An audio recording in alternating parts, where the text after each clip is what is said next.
It is a rocky start. It is on. We're going. So first, this is the third attempt to start the podcast, the Church Bulletin podcast. Oh, this is why we do it in the afternoon. We've never done. You know what? Actually, I don't think we've ever filmed a podcast in the morning. No. This is it. This is why. What I think is funny is I look exactly the same. I look exhausted and I'm drinking coffee. No, it's not 4 in the afternoon. It actually makes sense. Usually I'm like 4 cups deep at this point. Or a pitcher. Celebrate Recovery is on Wednesday. Anyhow, it's the Church Bulletin podcast. It is. It's us again. This is like week 3 of Tim and Sarah.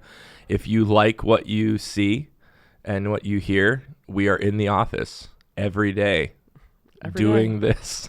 And it is Thursday that we're filming today, not Wednesday. So Thursday today starts our first Thursday hangout. That starts this afternoon. So I'm super pumped excited. Because Carol said she's coming with a couple of friends, and they're bringing Phase 10. So you're done working at 11. Then. She told me why. She told me that, and I was like thinking of all the things that I have to do today, and I'm like, you just motivated me to work really fast. Hey, going back to the bulletin, Happy Father's Day to all the fathers Day out there, or grandfathers, spiritual fathers, father figures. And we got the date and the time of year right. I literally I checked that like 35 times. I'm not gonna lie to you, I did.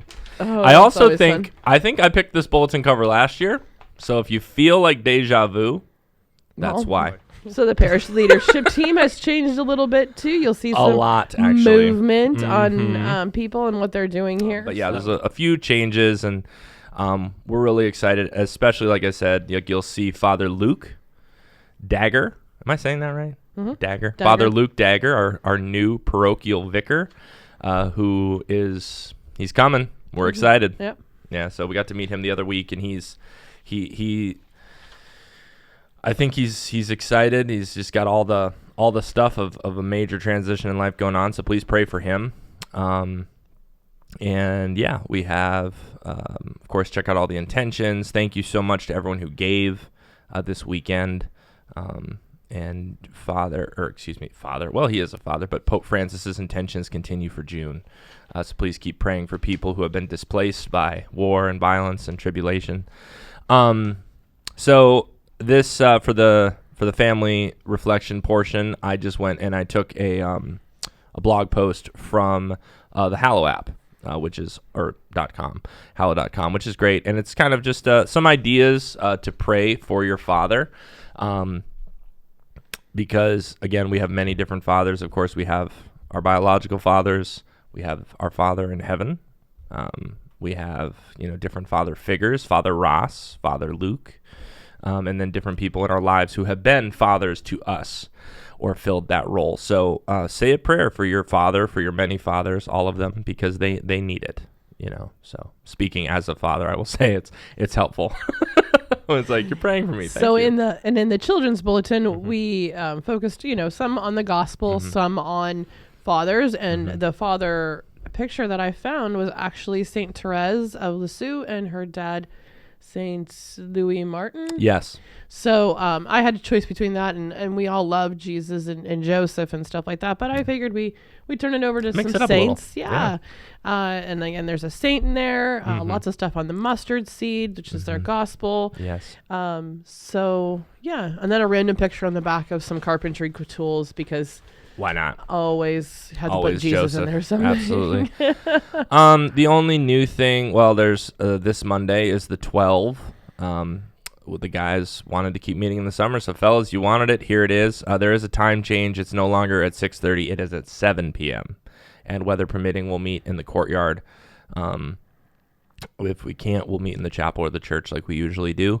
And then usual Wednesday chaos with the addition this week of the Emmaus Soup Kitchen dessert drop-off. So if you are in the custom of bringing a dessert, please do so. And you can put it in the south side entrance by the chapel. On the bench. Or on the bench. So please do that. They come and pick it up at 11:30. So please be here and have dropped off your dessert before 11:30. Like, they really do come at 11:30. Yeah. Sometimes 11:25. Like I've been paying attention because like we've had a few people come late. And what I mean by late is like 11:33 and it's already gone. So Yeah. please pay attention to that time. They're very prompt, which is very good. And so please be there.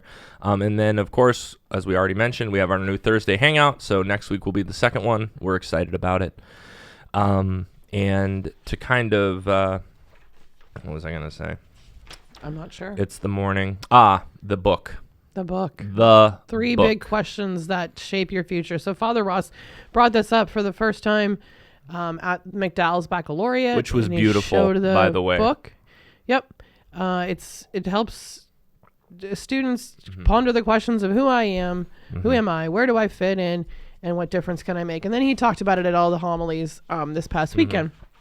And several people purchased some, but they were like, are you going to have them next week? So yes, we will. And they're in the office too.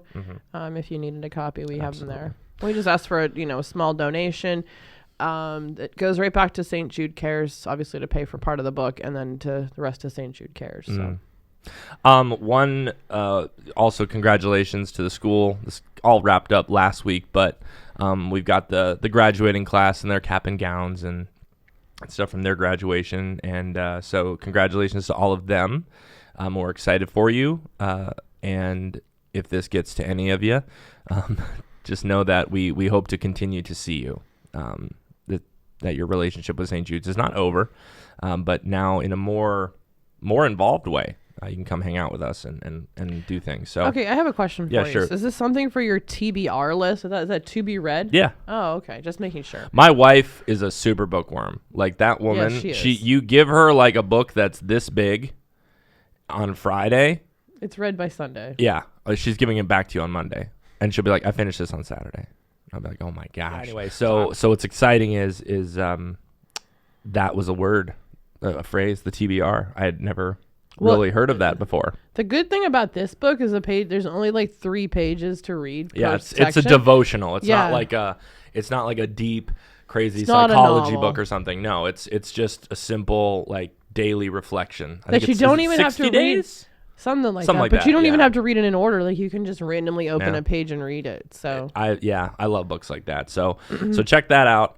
And then of course Uno's tip of the week is kind of a fun one. So Father Ross and I actually learned some things because we were both trying to figure out what is the rule like about traveling. And so there's just so many different opinions floating around the internet. It was just like, we were like, oh my gosh. So what we came up with from all the things was, we are all obligated as Catholics, as practicing Catholics, to attend Sunday Mass, which starts at, I believe, 4 o'clock Saturday through the nighttime on Sunday. So, but I think that with technology, with streaming, and all this stuff, I have on vacation sometimes been tempted to be lax about going to Mass, but there's really no excuse now with Google Maps, with, the Apple Maps, all that stuff. Like you can look up a church. So that's just what we want. Uno wants to encourage you to do that this week. If you're going on vacation this summer, look at where you're going. Look at where you'll be on Sunday. Look at the different churches in the area. If you want to have fun, watch a homily. See what you're getting yourself into, and make a plan, because just because you're on vacation doesn't negate your obligation to go to Mass. Now, of course, if you can't get there, if there's a circumstance that is beyond your control that you cannot get to Mass, like let's just say you're driving and the town and you're between towns and your car breaks down, God forbid, and you can't get there, your obligation is lifted. But if you can go, you need to go. Yeah. It's very important. It's best effort. It is. Exactly. That's the best way to say it. Thank you. Yeah. And you know what? That's fun though, when you're in a different town, different city, wherever. I remember taking a road trip with my kids, and we found a church below the Mason-Dixon line. Woohoo! Oh. In South Carolina. That was really cool, actually, because it was we were of the minority and of the white people. It was a very I don't remember what culture it was, but anyway, it was really cool. But it's just cool to go to a different Mass, to hear a different priest. I mean, sometimes they're really super boring, but so are priests around here. So, Well, and the thing is too, like I remember going. I mean, this is more extreme, and I'm sure you experienced this with your World Youth Day experience. But when I went to World Youth Day in '08 in Australia with Pope Benedict, like the night that we got there, it was like a Sunday night, and we had a priest with us who could do mass, but he was like, I think it would be really good for you guys to go to mass in Australia, like, because at the time the Australian Catholic population was in like the single digits, like it was really struggling, and I think that's why Pope Benedict picked it, because when you have that massive influx of young, happy, excited Catholics, it just kind of it sparks something. So we're there, so we're at this Catholic parish, and we show up, and what was interesting about it was there were very few other pilgrims there, which you would think, you know, but they're just that night, that evening Sunday night mass, there wasn't. So we get there, we go, and it was so weird, other than the Aussie slang and like the things that they prayed for in the general intentions, which were very specific, obviously, to Australia and their community. It was exactly the same. And I mean, I remember going to mass in Italy. I got to go to Italy when I was a kid as well, and I remember going to mass, and of course it was in Italian, but mass is the same. It's exactly the same. When I traveled to England one time, the people I was with, they weren't Catholic, but I said I really want to go to mass, so it's always hard. I'm in England, in this small fishing village, and just like a couple blocks up from where we were staying, I was able to walk. It's up a big hill, but to a Catholic church, super small, but. Again, I mean, yes, it was in English. Yay. I can understand everything. But I was shocked to be able to find a Catholic church in England when you have, in the 90s. So when you travel and you have that experience of a mass somewhere else, when we get to the four pillars of the church in the Nicene Creed, the one holy Catholic Apostolic Church, you know, the one pillar is about unity. You know, between all Christians, between all Catholics, you know, the holy, of course, set apart for worship. But the Catholic it's not really Catholic with a big C, like we call the Roman Catholic Church. Catholic just means universal. And it really, I remember as a kid seeing those things and just being like, this really is the church. I mean, I love Jesus in the Eucharist, all these things. But up to that point, I still have a lot of Protestant friends, but at that point I was really kind of like asking the question, would I ever leave the church? You know? And obviously Jesus in the Eucharist is the main reason to stay. But man, like seeing mass elsewhere that was the thing that dried the glue for me. Just being like, this is for real. Like when I'm sitting there praying for the church, it's like, wow, these people they're out there. This is just like going to any kind of conference and seeing people from all over the world everywhere just come together. My favorite part of World Youth Day was the closing mass.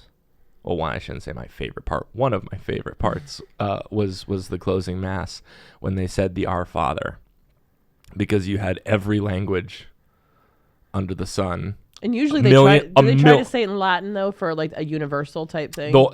I'm sure that they do it at World Youth Day in Australia. They did not. Okay. It was just it literally said like on the screens, if I recall correctly, like it just said like in your language. It was really neat because I was standing next to someone from France. Like I was on the edge. I was like, because each group has like their little area. Yeah.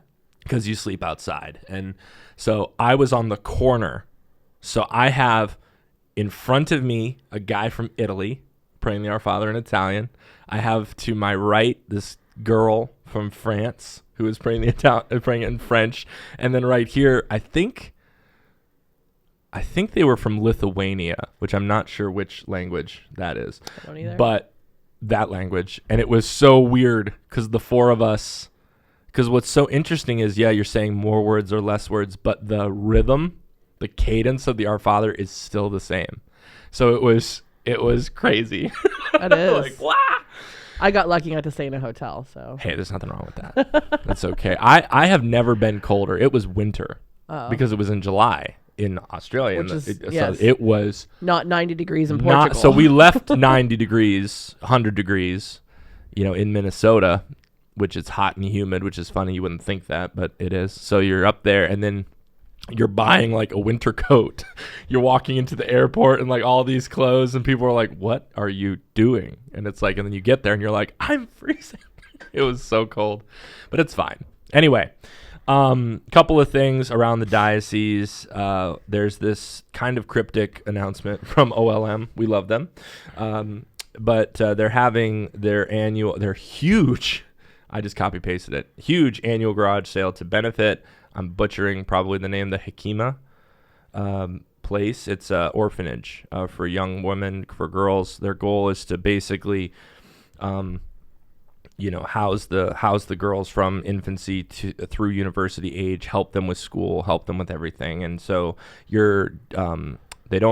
specifically it said, we're not seeking donations, but rather shoppers. So they have tons of stuff. You can come to this lot, I believe, on 3309 Asbury Road on these dates and just shop. And everything that you spend will go to this. So that seems like a very worthy cause to me.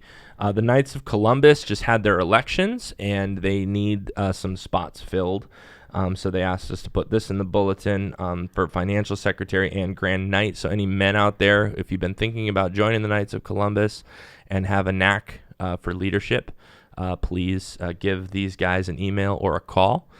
And then the 10K, 5K race and 5K walk is coming up. So check out for that. And then, of course, we have a shout out from the diocese, Child Protection and Creating a Safe Environment. They asked us to have this in the bulletin. So please give that a read. It's some good advice for your online presence, especially while you're gaming, because that's a very popular thing to do, which is awesome. It's a lot of fun, but just, some safety tips. So be sure to check that out. For sure. This was a fun one. This was. We could do it in the morning more often. But Diana doesn't get here in the mornings. I know. We can still thank her, though. Okay. Well, thank you, Diana, for all your support. She shows up all the time. She's great. And one last thing. If you have donated to the Father's Day memorial prayer list and that kind of stuff, we accidentally left it out as a whole page in the bulletin, and we are going to insert it today, actually, when the bulletins arrive. That's what's going to happen. So it's going to be fun. I'm good at that. I'm good at stuffing. You are. So I don't know. All right. This podcast has run its course. I think we have overstayed our welcome. Yeah. We're going to get back to work. All right. Just know of our prayers for you. Please follow, like, subscribe on social media, Facebook, Instagram, TikTok, YouTube, and share this with your friends. It's one thing for us to be revealing Jesus, but sometimes people look at us and say, you do this for your job. And that's true, but we also do it because we want to do it. But it can mean a little bit more when it just comes from someone who is just living their faith. So please continue to share Jesus with everyone and anyone. Always be ready to share your faith and to do it well. Do it with gentleness and reverence. So peace of Jesus to you. God bless. Have a great day.